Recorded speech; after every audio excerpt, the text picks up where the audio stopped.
Hello and welcome back. तो आज के वीडियो में हम आपको एक अलग ही टॉपिक के बारे में बताएंगे। आपका खाना पचता है कि सड़ता है? आप बहुत सारी बीमारियों से दूर रह सकते हैं अगर आप ऐसा करते हैं तो। जानने से पहले चैनल को सब्सक्राइब और वीडियो को लाइक जरूर करें। जापान का एक शहर है ओकिनावा।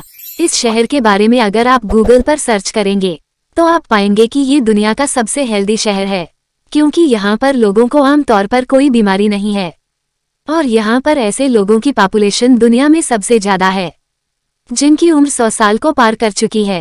और 100 साल की उम्र पार करने के बावजूद इन लोगों को ना तो कोई ऐसी भयंकर बीमारी होती है और यह बुढ़ापे में भी वह सब काम कर पाते हैं जो हमारे यहाँ शायद जवान भी ना कर सके। इन लोगों के हेल्थ को लेकर दोस्तों एक बुक पब्लिश की गई थी इकिगाई नाम से। इसके अंदर कुछ ऐसे सीक्रेट शेयर किए गए हैं जो कि बताते हैं कि यह लोग इतनी हेल्दी लाइफ किस तरह से जी पाते हैं, क्या क्या इनके प्रिंसिपल है। इस वीडियो में मैं आपके साथ शेयर करने वाली हूँ जिसको आप भी अपना सकते हैं और अपनी लाइफ को हेल्दी बना सकते हैं और बुढ़ापे में भी अपने आप को अलग अलग तरह की बीमारियों से बचा सकते हैं। बिना किसी देरी के इंटरेस्टिंग वीडियो को शुरू करते हैं और जानते हैं इससे बहुत ही बढ़िया से बुक के बारे में, जिसकी मदद से आप अपने आप को ओकिनावा शहर के लोगों की तरह हेल्थी बनाए रख सकते हैं। जैसे कि योगा, फिजिकल एक्टिविटी, उनका प्रोफेशन, कैसे वह काम करते हैं, कितना काम करते हैं और उनका जिंदगी जीने का नजरिया क्या है, यह उनकी डाइट क्या है। लेकिन आज इस वीडियो में मैं आपके साथ सिर्फ एक ही चीज शेयर करने वाली हूँ और वह है ओकिनावा के लोगों की डाइट, कैसे खाते हैं और कितना खाते हैं जिससे वह इतने हेल्दी रह पाते हैं और बुढ़ापे में भी जवानों की तरह काम कर पाते हैं। डाइट की बात करने से पहले आपके लिए समझना जरूरी है कि जो खाना आप खाते हैं वो हमारी बॉडी के अंदर पचता कैसे है। हमारे खाने का जो डाइजेशन है वो हमारे पेट से नहीं, हमारे मुंह से ही शुरू हो जाता है।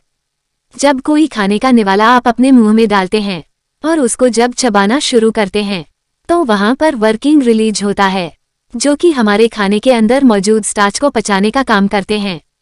वैसे जितनी भी चीजें होती है जैसे कि आलू है या बहुत सारे फ्रूट वेजिटेबल है, उनका डाइजेशन हमारे मुंह में ही काफी हद तक होने लगता है। खाने के बाद, डाइजेशन के बाद और थोड़ा नरम करने के बाद ही पहुंचता है हमारे खाने की नली से होते हुए वह हमारे पेट के अंदर जाता है। जैसे ही हमारा खाना पेट में पहुंचता है तो वहां से रिलीज होती है म्यूकस हाइड्रोक्लोरिक एसिड होता है। ये हमारे खाने को गलाने का काम करता है। म्यूकस तेजाब से हमारे पेट को पचाने का काम करता है और पेप्सिन जो है ये हमारे खाने में मौजूद प्रोटीन होता है, उसको डाइजेस्ट करने का काम करता है। इस प्रकार से धीरे धीरे खाना पचता रहता है। अब आइए जानते हैं कि इस पूरे प्रोसेस को आप कैसे इम्प्रूव कर सकते हैं। सबसे पहला और सबसे इम्पोर्टेंट पॉइंट, यानी अपने खाने को अच्छी तरह से आप चबा चबा कर खाएं। मैंने आपको बताया थोड़ी देर पहले कि आपके मुंह से ही स्टार्च हो जाता है। जो स्टार्च आपके खाने में है वह आपके मुंह में ही होना शुरू हो जाता है। तो अगर आप अच्छी तरह से अपने खाने को नहीं चबाएंगे तो आपके खाने में मौजूद जो स्टार्च है वह डाइजेस्ट प्रॉपर्ली नहीं होगा। आपके स्टमक है, इसके अंदर एक जॉइनिंग एक्टिविटी होती है जिससे यह आपके पेट में बनता है, उनको खाने के अंदर अच्छी तरीके से मिला देता है। अब क्या होगा कि आपने खाने को अच्छे से जब चबाते नहीं है और खाने के बड़े बड़े पार्टिकल्स आपके स्टमक के अंदर चले गए। जो स्टमक है कितना भी चर्निंग एक्टिविटी कर ले, जितनी अच्छी तरीके से आपके खाने में मिलना चाहिए था वह नहीं हो पाएगा। इसलिए अगर आप अच्छी तरह से अपने खाने को चबाएंगे और फिर उसको अंदर इंगल करेंगे तो उससे आपके डाइजेशन में इम्प्रूवमेंट आना लाजमी है। ओकिनावा के लोग हैं दोस्तों, वो अपने खाने को बहुत ही सुकून के साथ खाते हैं। ऐसा इस बुक में बताया गया है कि ये लोग करीब 1 घंटे का टाइम देते हैं अपने खाने को धीरे धीरे चबाते हैं और उसके बाद उसको निगलते हैं। वह इतना चबाते हैं अपने खाने को कि उनका खाना जो है मुंह में ही लिक्विड बन जाता है। आयुर्वेद में भी मानते हैं कि आपको अपने खाने को करीब 32 बार जरूर चबाना चाहिए। एक कहावत कहते हैं कि जो काम आपके दांत के करने का है वह आपकी आंतों को ना करना पड़े। आपका डाइजेशन हमेशा अच्छा रहेगा, इसलिए हमेशा अपने खाने को अच्छी तरीके से चबा चबा कर और सुकून से बैठकर खाएं। दूसरे पॉइंट है कि क्रैश फूड खाना कम खाएं। खाना खाने से हमें ज्यादा ताकत मिलती है, हमारी जो है वो इम्प्रूव होती है। जबकि इस बुक में बताया गया है कि ओकिनावा के जो लोग हैं वो कभी भी पेट भर के खाना नहीं खाते हैं, वो हमेशा 75 से 80% ही खाना खाते हैं। अगर अपने पेट को पूरा ऊपर तक भर लेंगे दोस्तों तो आपके स्टमक के अंदर चरणीय एक्टिविटी के लिए नहीं बचेगी। अगर वहां पर जगह ही नहीं बची है तो आपका खाना अच्छी तरीके से एसिड में मिल ही नहीं पाएगा, और जब ऐसे में मिलेगा ही नहीं तो डाइजेशन भी इनकम्प्लीट होगा और आपका जो खाना है वो पचेगा नहीं, बल्कि पेट के अंदर करने लगेगा आपके अंदर एसिडिटी, गैस, अपच, खट्टी डकार, मुंह से बदबू आना, इस तरह की शिकायतें होने लगेंगे। तो कभी भी अपने पेट को पूरा भरकर आपको खाना नहीं खाना है।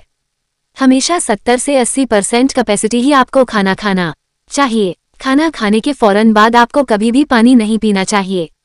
अगर आप खाना खाने के फौरन बाद पानी पी लेंगे तो आपके पेट के अंदर जो एसिड बना है वो डिलीट हो जाएगा, वो कम हो जाएगी और वो उतनी अच्छी तरीके से आपके खाने को गला हो नहीं पाएगा, पचा नहीं पाएगा। ओकिनावा के लोग भी कभी भी खाना खाने के फौरन बाद पानी नहीं पीते हैं।